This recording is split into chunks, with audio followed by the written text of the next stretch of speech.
Ó o Pocotó. Montanhista, né?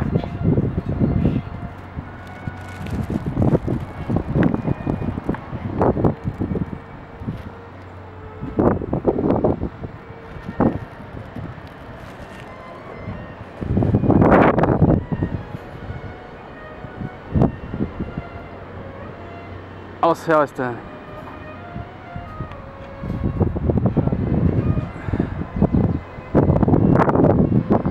Cheguei, Stan.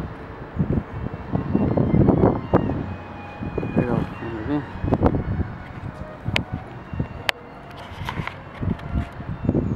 Bom, estamos aqui na Letônia, Em Riga, né? Pode falar Latívia também, mas aí no Latvia Brasil, é inglês. no Brasil a gente conhece como Letônia. É um país bonito, então frio pra caramba também. E é isso. Muito agradável. Agradável. As árvores. Um clima de outono. Bonitas. Isso aí. Então, amanhã nos vemos em Berlim. Berlim. Depois de amanhã, né? Depois de amanhã, é verdade.